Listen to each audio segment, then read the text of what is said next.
Okay, let's begin with the word of prayer. Father, through your Son, we know we are healed. Whether in spirit or body, all healing comes from you. We ask that you deeply look into our lives and help us to have the faith in the healing you offer. And this we ask in Jesus' name. Amen. Okay, it's the summer of 28 AD, and we'll be up here in Capernaum. There, here, eventually. Okay, so let's start with the Gospel of Mark, chapter 5.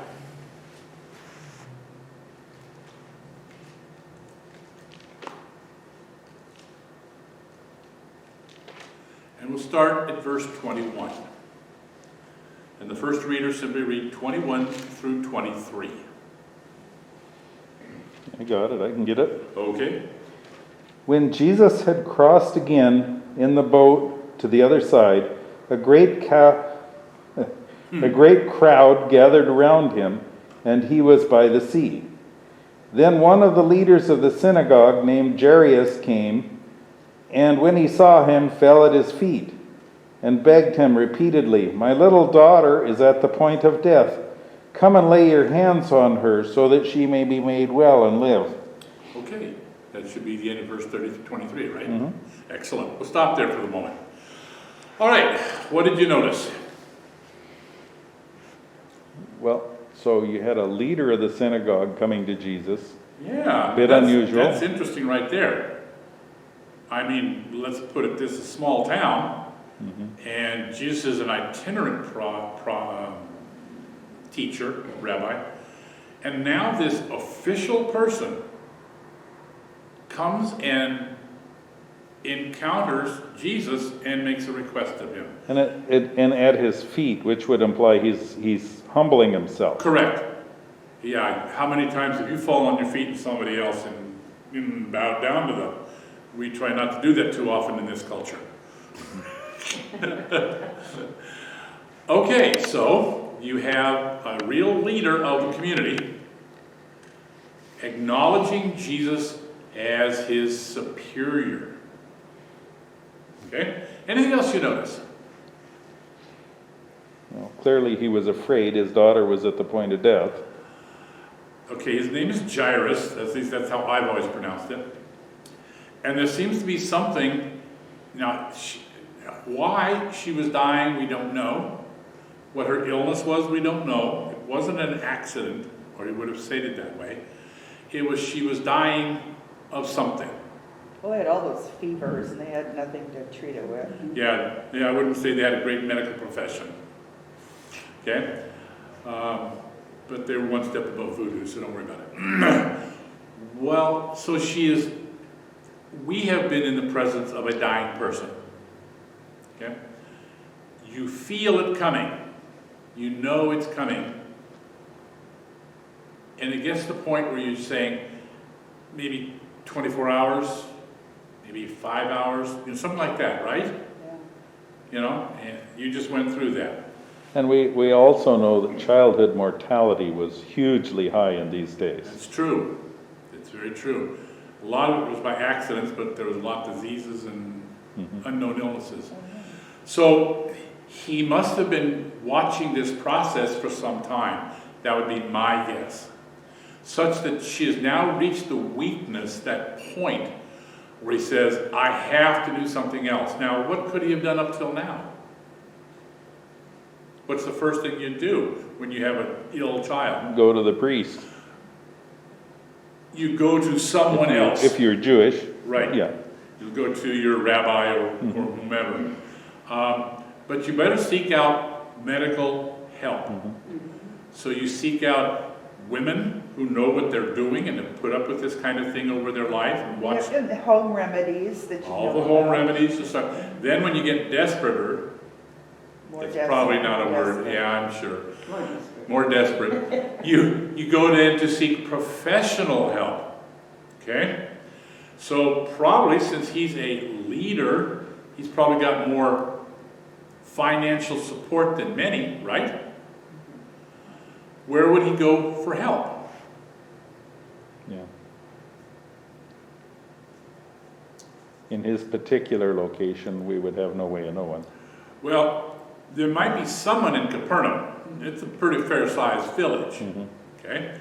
But if you really want to get desperate, you got to go into the big city. So he would have had to travel down here until he got to Tiberias. If he really wanted to find someone in the medical profession, he would find them in Tiberias. And what kind of care would you not voodoo, but next Well, but The leeches are. The leeches, yeah. and or the care of the day, we don't know exactly what their medical care was, but No. they did have some. yes. I mean, we know that there were herbs that will help people and all kinds of things. Oh yeah, we know that. In fact, we encounter this in other situations. So he will have, by this time, expended what he could trying to help, wherever that came from, right? And it doesn't seem to have been effective, because she's dying. And she's now on the very verge of death. Anything else you notice before we go on? Well, he's obviously heard about Jesus, and he's putting some faith in the fact that I believe this guy can really help. Good. Now, Jesus had made Capernaum his home base, right? And he has healed people there. Remember, they would come all over through the day and in the evening and such. And he's been around to Galilee. So, yeah, Jairus has heard about it. Okay? And he seems to have come to this conclusion that, I'm desperate. It's at that point, I'll go to this Jesus who is now coming back into town from having been gone for a little while. And I'll ask him, what did he say to him? What did he say to Jesus? Please come and place your hands on me. Ah, a healer, a true healer. Someone with power. Someone with power. I want you to come and touch my daughter. And let the power that's in you come through and heal her. Now, where would this power have to be for Jairus, a leader of the synagogue, to come to Jesus to ask for it? Because he heard about it. He heard Jesus could do it. Where's Jesus' power coming from? God. From God. It would be wrong for Jairus, a leader of the synagogue, to come to him if he were an evil person delving in the demonic. Instead, he believes that Jesus has some kind of power from God. Or even if he doesn't believe it, he's heard other people say, and he has hope that that might happen, probably. Good point. And then he uses that in his verbal. Mm-hmm. What does he say? Let me go back to Mark here. My little daughter's at the point of death. Please come and lay your hands on her so she'll get well and live. So, okay? Anything else? Okay. Darn it. Now, Jairus is he's feeling a time pinch here, isn't he? You hadn't mentioned that before. So, with this time pinch, he wants Jesus to come now because his daughter is dying now. And Jesus decides, okay, I'll come. And they turn and start walking toward wherever it is that the daughter is. Jairus' home. Okay? Then comes frustration. So, reading from verse 24 through verse 34, please.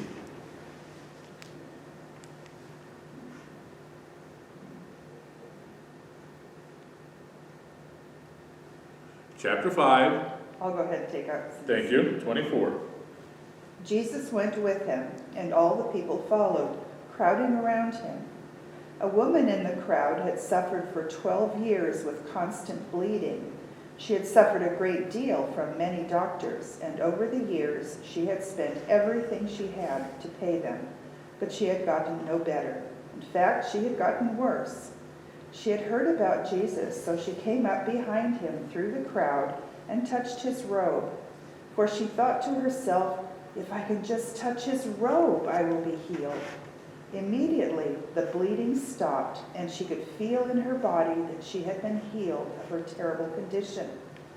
Jesus realized at once that healing power had gone out from him, so he turned around in the crowd and asked, "Who touched my robe?" His disciples said to him, "Look at this crowd pressing around you. How can you ask, 'Who touched me?'" But he kept on looking around to see who had done it. Then the frightened woman, trembling at the realization of what had happened to her, came and fell to her knees in front of him and told him what she had done. And he said to her, "Daughter, your faith has made you well. Go in peace. Your suffering is over." While he was still speaking to her, messengers Okay, arrived. let's wait. Okay, and we'll pick that up. What verse is that? That was the end of 34. 34, this is where I wanted to stop anyway. Okay, good.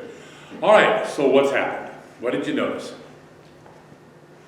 Well, so they were in a hurry to take care of this little dying girl, I would think so. and here came a distraction, Yeah. which slows things down. Yeah. No doubt frustrated the official. I would think Jairus is very concerned. Yeah. But of course, Jesus, he needed to confront this woman. He obviously felt he needed to. And this woman had come in faith. I mean, they say, you know, huge things happen based on faith. And her faith was, if I could only touch his clothes, which is, you know, that's putting a lot of faith on a little action. Okay, so for us in our current time, if I went down to the clinic and I wasn't feeling well, all I'd have to do is see a doctor walk by and touch his green allergy, and I would be healed, right? Isn't that the way it works? Right. Yeah, and we pay for that, don't we? Things may have been a little different in those days. Mm-hmm. I think their understanding of the world was quite different. Remember, demons, angels, possession, all sorts of magic, pardoning my expression, was in part of their belief. We would call it superstition these days. Mm-hmm. Generally speaking, that's what it would be called. So she believed that if she could just get close enough and just touch the garment he wore, that there was a chance she'd be healed. Now that's a whole different ballgame than what we do these days. We don't have faith anymore. We just make an appointment, go see the doctor tells us what it is, prescribes whatever, and that's it, right? Well, so we have some faith in that you have faith that the doctor will do his best to try to help you. You have hope that the treatment will do the job. Do the job, yes. But And that the bureaucracy will pay for it. sure, I have faith that when I flip that light switch off, the lights will go out, right? And not just electrocute you. Yeah, Right. but the point is, we all have faith to some degree. But her faith that I can go up and touch Jesus' clothes and heal me when no one else could in all these years, Yes. that's a bit different a whole answer. different thing. Yeah. Well, let's start with where she was. Now remember, Jairus has gone through this process of home remedies, seeing the local, the women, seeing the doctors, whatever maybe, and she was still dying. Now comes this woman who had done what? Gosh, she's been bleeding for 12 years, on and off probably. Can't lose blood on a daily basis that consistently. She used up her resources. She's just a poor woman now. Yeah. And here's this important man getting the attention for his daughter, and she said, Yes. "How can I do anything but just touch his robe?" Yes, even something as little as that. She had gone through everything Jairus had gone through, but she was wiped out. And you know how it is with some folk. There's always a price to pay for their help. Such as doctors. There's a price to pay. They put in the effort, the time, they need to be paid. So she had to pay her physicians, is what it says, wherever she found them. Buying the remedies, taking them. At the still time, she's a woman. What work does she have? It's hard to say she'd have work of her own to do. We don't know this woman's situation. Right. But we do know that they were the low side of society. Not like Jairus. Yes. She was a regular folk who had expended all that she had just trying to help herself. Okay? So keep that situation in mind. These two people are parallel in their use of the medical profession, let us say. Okay? And it had drained her resources completely. She was desperate. When you're desperate, you reach out for any last thing you can have. Now, she too must have heard about Jesus, right? Right. Everybody had. He's healed in this town before. Well, now, he may not be willing. I don't know what to do. I'm in this crowd of people. I'm unclean because, remember, she's bleeding. Yeah. She's not supposed to be in contact with other people. But somehow in this crowd, it goes past her, and the crowd is flowing with, and there's this rich man with Jesus, and as they pass, she's thinking to herself, I've got to try. I've heard he can heal. Maybe, I can't talk to him. I'm not at his level. Maybe something will happen. So she edges into the pocket that's moving past and reaches out and touches his garment. Didn't even touch his hand. That's what she thought of herself. And that's what she thought of Jesus, is that the power around him, which some people would call an aura, that somehow this power can be tapped just by touching. Right?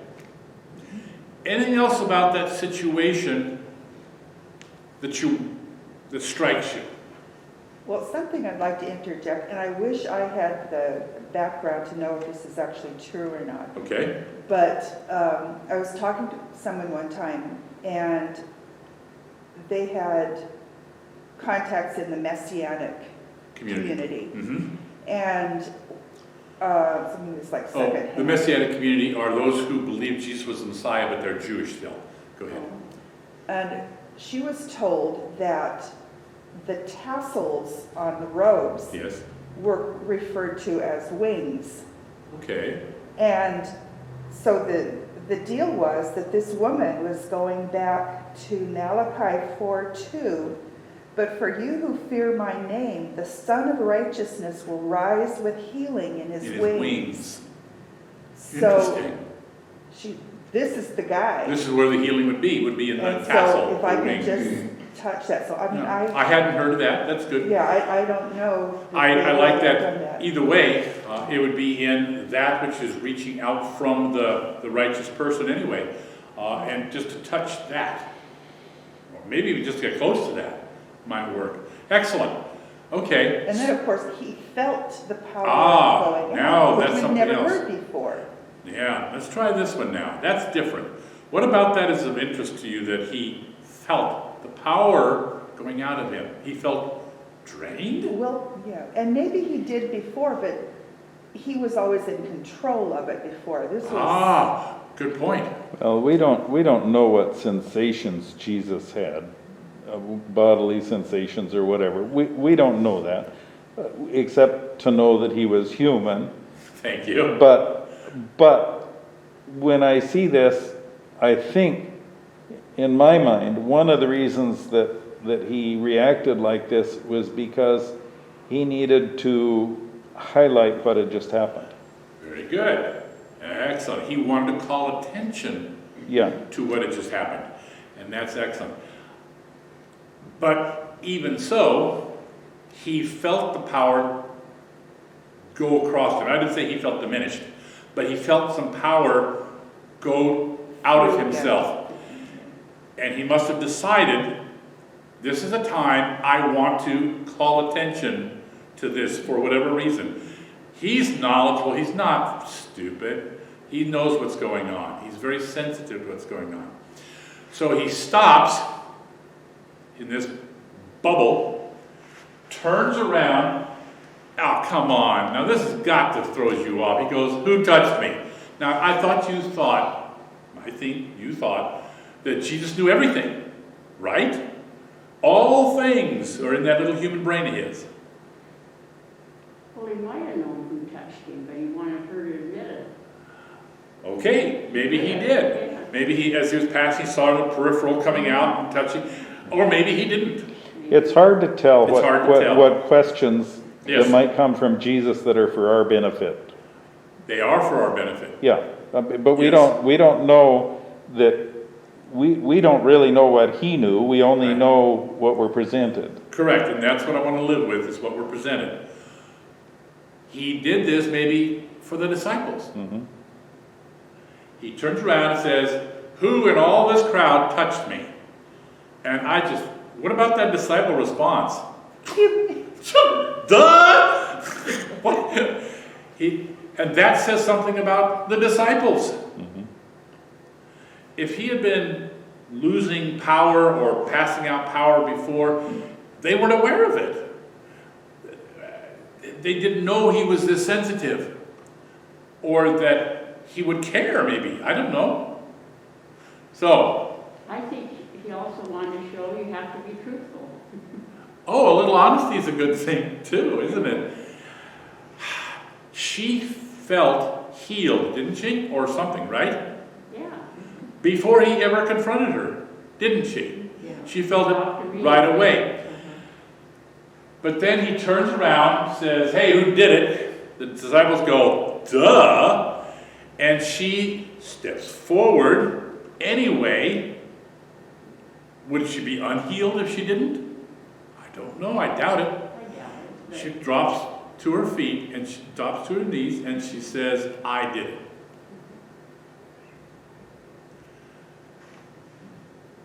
What was Jesus' response?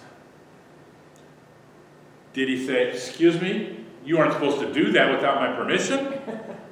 Well, Maybe not. we haven't gotten that far in the scripture, Oh, but her let's keep faith going has then. healed her. All right, my apologies. Let's keep going. So let's go, 34, was that where you were? Yeah, I went through, he said to her, daughter, your faith has made you well. Okay. Go in peace. Oh, well, that's it. Yeah, we He stopped did it. before All right, that. okay, thank you. I hope so. So no, So- he just confirmed it. Yeah, it was what? Now, let's be very careful with this one. The faith made you well. Does that mean if anybody has faith, they can always be healed? Or if they're not healed, they don't have enough faith? Is that what it's saying? I think it means you can be healed. I don't think it means necessarily that you will be healed. If we were always healed because we had faith, Mhm. we would never wind up in heaven. Why? Because we would get ourselves healed and we would stick around here no matter how miserable it was. Good point. We never have to really worry about getting old. Oh, yeah! Okay. It's our concept of faith that I want to look at for a moment. How did her faith heal her? Was it the fact that she believed he might be able to heal her? Was that enough? Was it that was the faith that healed her? I suspect part of it is that Jesus wanted to heal her. I suspect that too. But she acted on her faith, didn't she? She had enough faith to actually reach out That's the faith. It's the reaching out, not the having it in here. It's the reaching out to the Lord to call upon God for healing. If you don't reach out, you just believe, that's not enough. What do you think of that? No, it's such a can of worms. It is. Because, yes, I absolutely believe that God can heal. And Yes. He does. Yes, he does. But sometimes He doesn't. Yes, he does. It's true. And we don't know why. So part of it also depends on what you call healing. I have an example. I had a great friend who lost his wife to malignant melanoma, Okay. and which is a very painful disease. And of course, we always prayed for healing. And after she had died, I was talking with Larry, and he said something about all the healing. And I'm going, wait, what? And he said, well, he says, we prayed for healing, didn't we? I said, yeah. He said, well, oh, I didn't tell you. After she died, we discovered she hadn't used any of her pain medicine because she didn't need it. Oh, interesting. Wow. What's healing? Yeah. And healing can also be internal. That is, in the sense of healing in your spirit. It's a And can of worms. ultimately, passing on into heaven is ultimate healing. That's the ultimate. It clears everything out. So, okay, this is a challenging text. It challenges us. We also have faith. But some of the things we prayed for haven't happened, have they? And some of the things we prayed for have happened. And we don't know why. It's in the hands of whom? It's in the hands of God. And that's where our faith has to lie. It's in God's will. We'll let it be in God. Does God want this person to die? Does God want this person to be ill? I doubt that. But He will use that to further the faith of others. And He calls upon us to have faith. Calling upon us. I couldn't resist it. Sorry. Okay. All right. Let's go ahead then and finish with 35 and following. We got to go back to where we started here. Jairus. Oh, yeah. Thank you. 35 to what? To the end. It would be 43. Okay. My Bible's a little different than this. That's all right. It'll be to the end of the story. While he was still talking to her, messengers arrived from Jairus' home with the news that it was too late. His daughter was dead, and there was no point in Jesus coming now. But Jesus ignored their comments and said to Jairus, "Don't be afraid, just trust me." Want me to continue on? Oh, please continue. Okay. Then Jairus halted the crowd and wouldn't let anyone go on with him to Jairus' home except Peter and James and John. When they arrived, Jesus saw that all was in great confusion with unrestrained weeping and wailing. He went inside and spoke to the people. "Why all this weeping and commotion?" he asked. "The child isn't dead, she is only asleep." They laughed at him in bitter derision, but he told them all to leave. And taking the little girl's father and mother and his 3 disciples, he went into the room where she was lying. Taking her by the hand, he said to her, "Get up, little girl."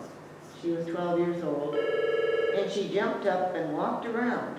Her parents just couldn't get over it. Jesus instructed them very earnestly not to tell what had happened and told them to give her something to eat. Okay, there we go. Wow. Tell me what strikes you, please. I wonder why you didn't want to tell people. I don't understand that. Okay, let me try to guess something along that line. If every time you did something like that, let's say you could go out in this society, in this city, and you could go up to somebody and heal them, and go up to someone else and heal them, what would happen to your life? What would you be spending your time doing? People coming from all around, the cities around, coming to you for free healing, right? That And all you do, and that would be your whole life, and what was Jesus' ministry? Not to do that. That was not part of his ministry. This was a sign to call them to have faith in God, not to be healed. He was not going to be a medical professional. But that was given them faith. It was a sign to others to have faith, like the woman had. She had faith because of what he had done before. Right. But it's like the feeding of the 5,000. Jesus himself said, you came here for the food. Right? Duh! Yeah, free food. Free food, free medical advice. And that's why they wanted to make him king. Because if he were king, he would, even if they were fighting the Romans, it wouldn't matter. He could just raise them from the dead. They could get up and fight again. They saw him as this magician, not magician, but you know what I'm saying. Some miracle thing. He could completely run the world by touching and pointing and thinking. The Wizard of Oz. Bingo. So, Except real. yeah, and that was not what he wanted. So he asked them to not go into detail with everybody around them. Don't tell everybody everything. She was Of course they sleeping. would anyway. She was sleeping, he told them. Yeah, she was just asleep. I'm just going to wake her up. And they thought she was dead. Well, okay, let's go ahead. Anything else strike you here? So that, I hope that helps. I think that might be something along the right path. Is that why he took just the 3 disciples with him? He didn't want a bunch of people around? Yeah, he didn't want all of them, and they may not all have been with him anyway. And the others might have been back there fishing and doing whatever, because this was hometown. They may be with the ships. Someone's got to move the boats into the harbor, into the dock, whatever it is. But clearly these 3 disciples were also part of Jesus' inner circle. This is the inner circle. Yeah. Peter, James, and John. Okay? All will be important later after his resurrection too. All of them. Okay, in one form or another. At least that's the theory. So these 3 are going to go with him along with the parents, because you all want them, and then he goes up to her. Remember he said she was asleep? Now how did he come to that conclusion?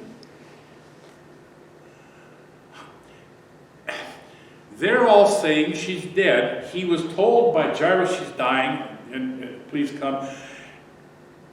Why did he say she was asleep? How could he do that?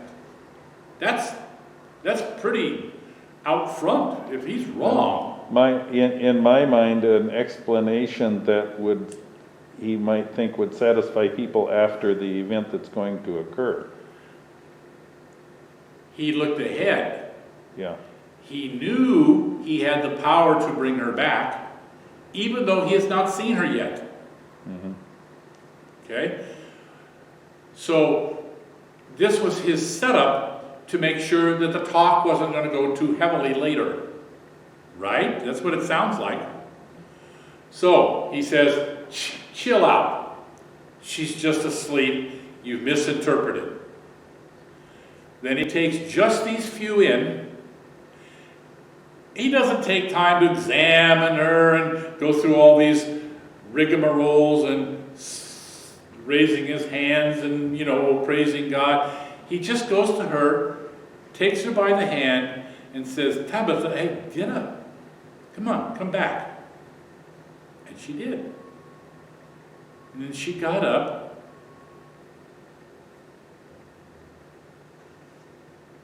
Continued with her life. She did not have faith in him, did she? Who had faith? Her father. Her father. Jairus had the faith. She was healed because of his faith. The woman on the way was healed because of her faith. What was their faith? They had gone out to Jesus. They had actually gone forth and sought out Jesus. Sought out the power of God.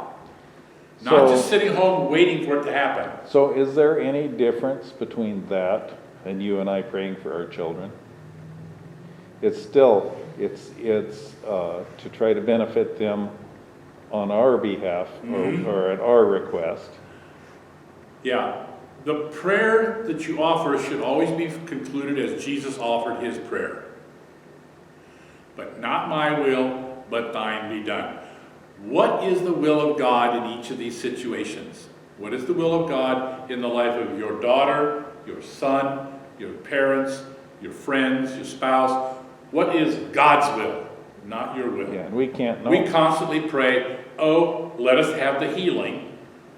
But we don't end it with, my faith is in God. It will be God's will that happens, not mine. And we'll deal with that, with what's left over, because we have faith in God.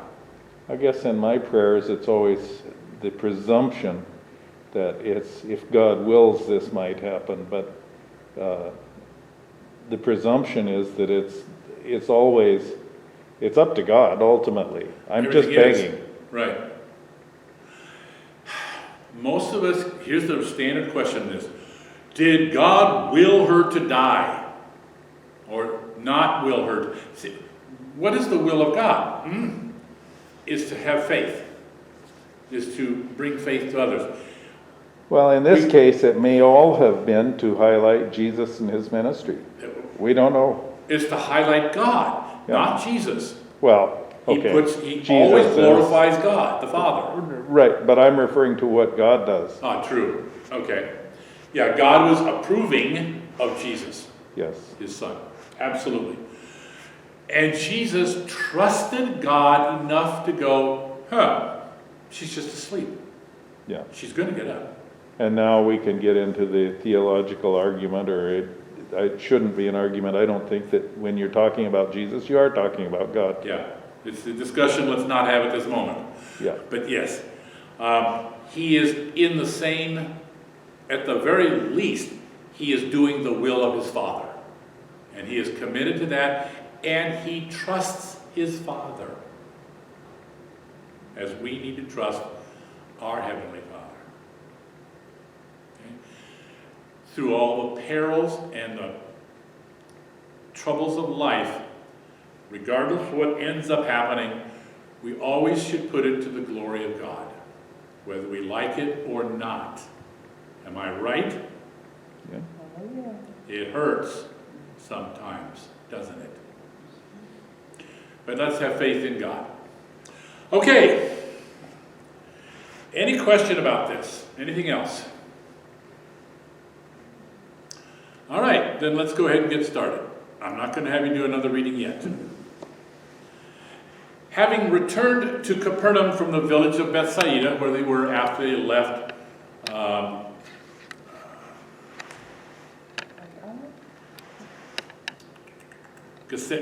Gergesa. Okay, thank you. Jesus was approached by a leader of the synagogue. Jairus had a 12-year-old daughter on the verge of dying. Notice her age, please. Okay? He knew a lot about Jesus and believed that Jesus could heal his daughter. That's what he said. But time was critical. The doctor felt she could die at any moment. Jairus knelt in front of Jesus and made his request. Please come now.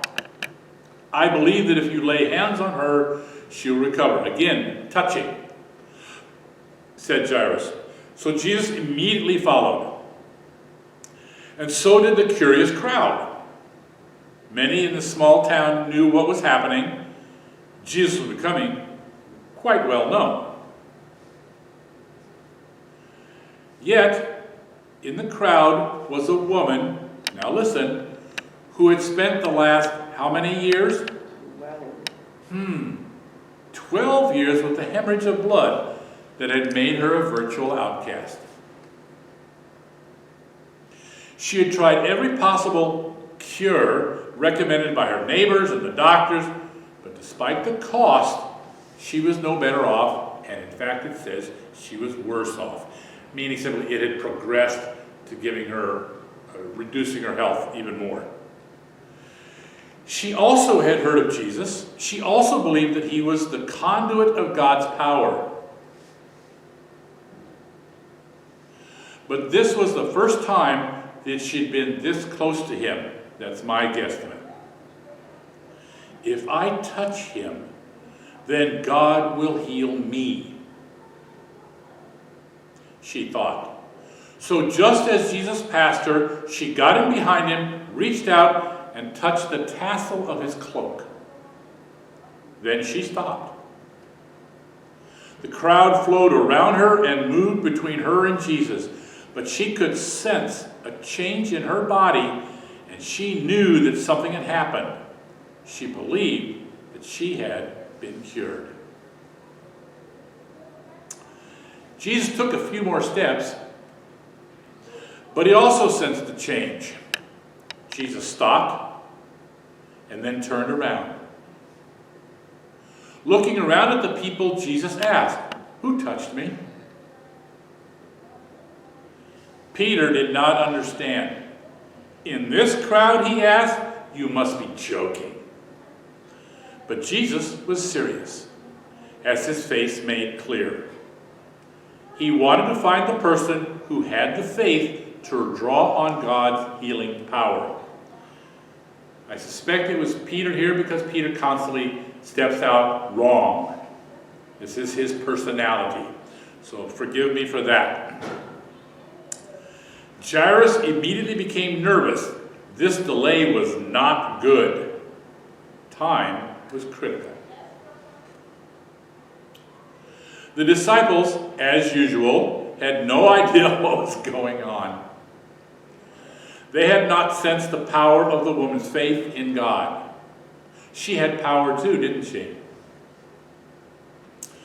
The woman came forward, fell to her knees in front of Jesus, and then told him what she had done and why. Jesus was impressed by her faith in the Word of God, and let her know that her cure was made possible because she believed that Jesus had God's power and because she had acted on that faith. Then Jesus turned and followed Jairus. Moments later, some folks came from Jairus' home, met them in the street. On seeing them, fear clutched at Jairus' throat and tightened his belly. You felt that fear before, all of you. When they spoke, they were glad to inform him that his daughter had just died minutes ago. Jairus couldn't speak.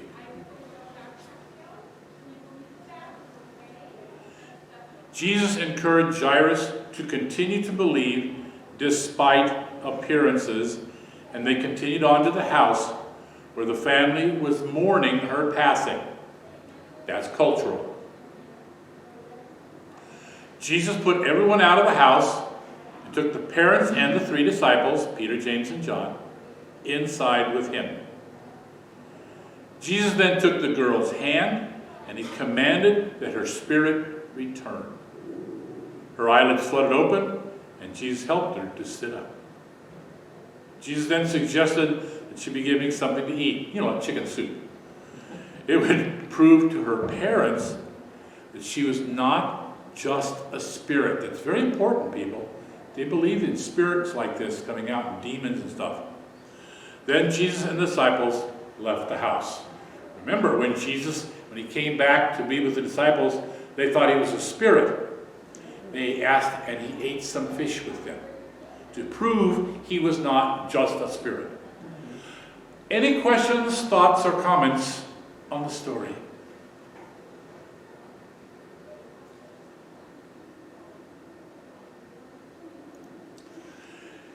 In that case, we need to go to the Gospel of Matthew briefly. Chapter 9.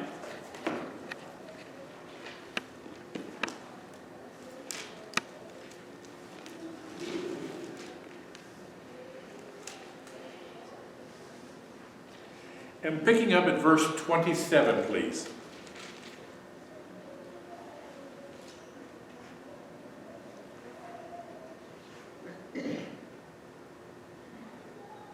Matthew 9:27? 9:27 and following, yes. Okay. After Jesus left the girl's home, 2 blind men followed along behind him, shouting, "Son of David, have mercy on us." They went right into the house where he was staying, and Jesus asked them, "Do you believe I can make you see?" "Yes, Lord," they told him, "we do." Then he touched their eyes and said, "Because of your faith, it will happen." Then their eyes were opened and they could see Jesus. Jesus sternly warned them, "Don't tell anyone about this." But instead they went out and spread his fame all over the region. Please continue. When they left, a demon-possessed man who couldn't speak was brought to Jesus. So Jesus cast out the demon, and then the man began to speak. The crowds were amazed. "Nothing like this has ever happened in Israel," they exclaimed. But the Pharisees said, "He can cast out demons because he is empowered by the prince of demons." Okay. Does that little part sound familiar? Remember Becerra? Yep. Okay. So, there is more to the story than just Jairus and the woman. Okay. I still think that 12 is important, by the way. The 12 years. Okay. So, they come up to him. They follow him into his home. So he is living in Capernaum. Okay. He has a place to live. And they follow him saying, "Heal us." He says, "Do you have faith to be healed?" They said, "Yeah, we think you can do it. You've been doing it all day. You just got done doing it." And he did. He touched them. Remember, the laying on of hands is very important in these days. The power then went out of him to them and healed them. And of course he said, "Shh, don't tell anyone." And of course they went out and had to explain to everybody what happened. And he got famous for that again. More of the same. And then a demon-possessed, that is a person who was unable to speak, came, and sure enough, he healed that person, driving out the spirit, and they could talk. Okay? Any question about this? And the typical bureaucratic response was, "He's cheating somehow. He didn't come to us, so he must be doing something illegal or wrong." Typical bureaucratic response.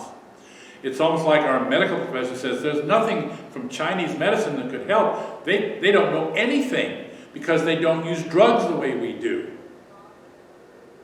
They have a superiority. They believe theirs is the only way." They used to. I don't know what they do now.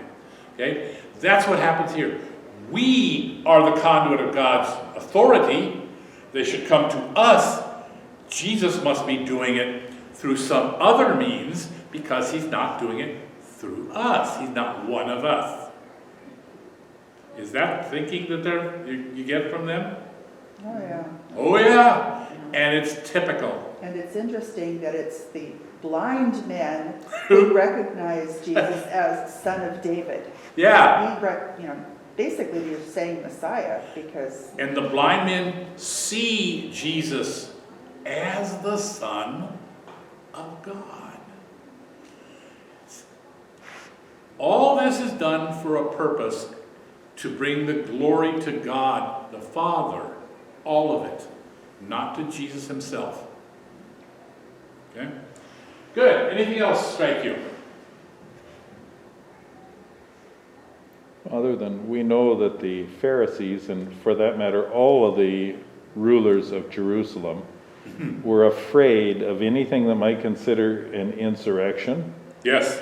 And they had their jobs because of the Roman government. True. And if you excite the Roman government, you're going to be gone. True. If you survive it.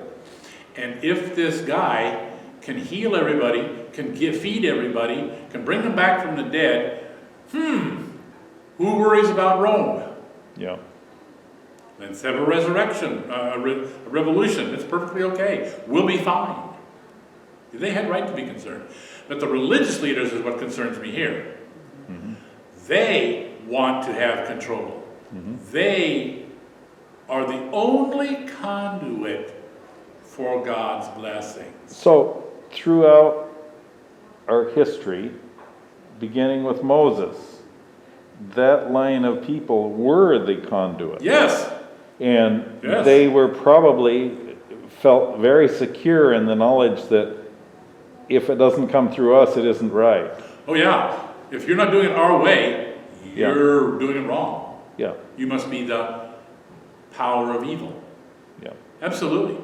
And that is typical bureaucratic behavior. We can look at our current government and we can say the same thing. They know everything regardless of all things said. Anyway, shutting up. I don't want to get into politics too much. Okay? So, now it's not done. Let me finish, please. Jesus was going through all the cities and villages, teaching in the synagogues, and proclaiming the gospel of the kingdom, and healing every kind of disease and every kind of sickness. Seeing the people, he felt compassion for them, because they were distressed and dispirited, like sheep without a shepherd. Then he said to his disciples, the harvest is plentiful, but the workers are few. Therefore beseech the Lord of the harvest to send out workers into his harvest.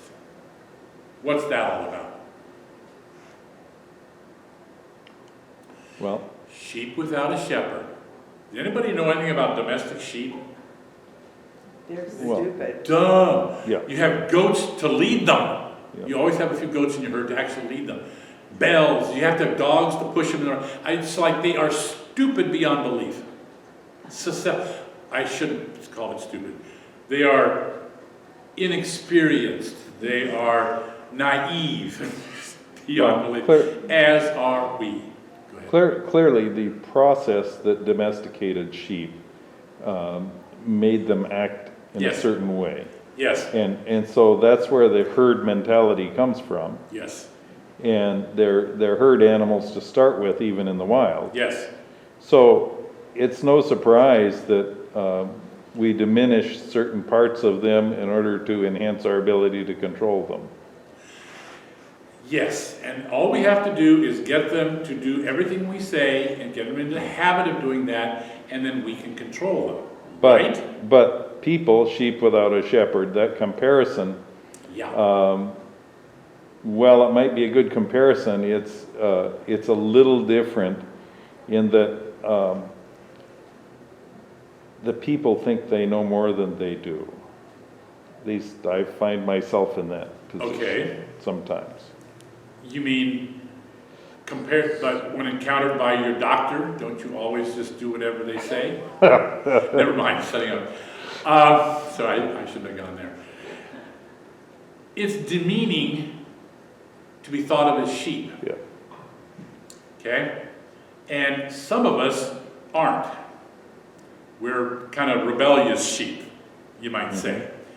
But a sheep that scatters and runs away from the herd and gets lost and falls in a well or whatever it is. Yeah, that's me. the rebellious sheep. That's me. Oops. Yeah. But at the same time, all the other ones just huddle together and go wherever they're told to go. And take a look at our culture, and you see the same thing happen. This is normal human behavior. This is not unusual. It's nothing, that's just the way it is. There's all kinds of people. Some need to be told what to do. That's the mentality they live with. Some are a little bit more challenging. Okay? Well, it depends on the kind of shepherd. I mean, you have no Thank you. shepherd, you can have a Thank you. bad shepherd, or you have the good shepherd. And he's saying here, there's bad shepherds. Okay? They're accusing him of acting on the behalf of Satan. Bad shepherds, they don't want to listen to this. Okay? He's saying, yeah, okay. Harvest is plentiful. That is, there are plenty of people that would be willing to have faith. We just need to have people go out and encourage them to have faith. Okay? Spread the good news. Yeah. Jesus went back to his home. We already went through all of that, right? Oh yeah. Jesus went back to his home. There the people again gathered, and Jesus healed and taught. Jesus gave sight to 2 blind men based on their belief that Jesus could heal them. Then Jesus gave speech to a mute. The day had been such a display of the healing power of God that everyone was amazed, though the poison of Bacera was still spread by the Pharisees. Okay? Any questions, thoughts, or comments?